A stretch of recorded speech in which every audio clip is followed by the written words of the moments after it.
wasa ne na gargajiya wanda tun iyaye da kakanni duk wanda ya ce ga lokacin da aka fara wasan dambe sai dai ya yi kawai kuma a gaskiya a yanzu duniyar yanzu ba abin da matasa ke so irin wasan dambe tunda idan kika lura za ki ga cikin gidan nan ga nan cike ko ina jama'a na ta zuwa. Allah ya taimake mu, wannan gwamnati ta jihar Katsina tana sha'awar wannan wasanni. Muna da jajirtaccen kwamishina na wasanni da sakataren gwamnatin jihar uwa uba, shi gwamnan na jihar Katsina Right Honorable Abdul Bello Masari yana da bukatar irin wannan wasanni.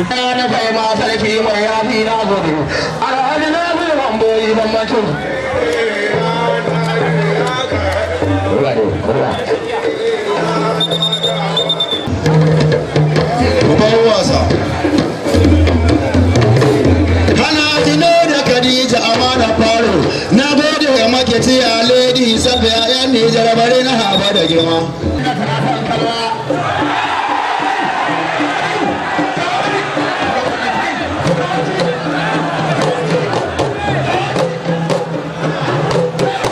na bai ma sarki mai yafi na gode alhaji na bi bamboyi bambacin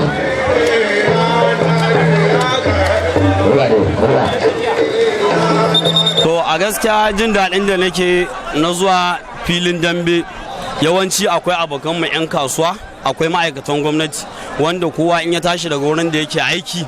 babu wani wuri inda zai je ya dan shakata ya huta ya gamu da abokannin shi fira sai wannan filin dambe. In ba haka ba inda muke haɗuwa daga filin kwallo sai filin dambe. So kuma wannan filin dambe da ake yana ƙara sa muna yin zumunci ya mu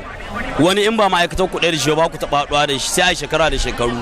wani in ba sana'an kuɗi ba ku haɗuwa da shi, amma dutu wannan kallon damben da muke zuwa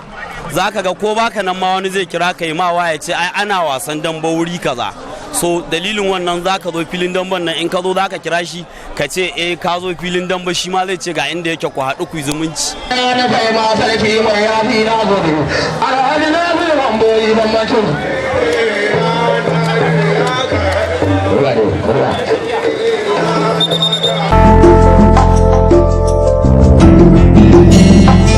dambe da dube baya dambe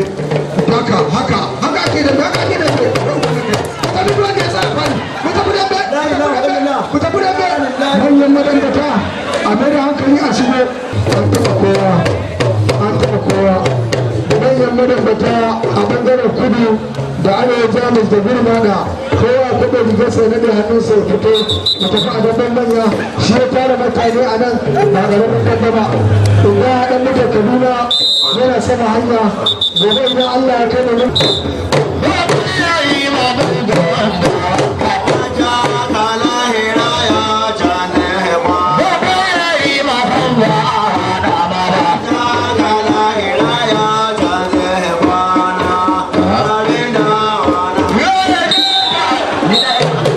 Ƙarshen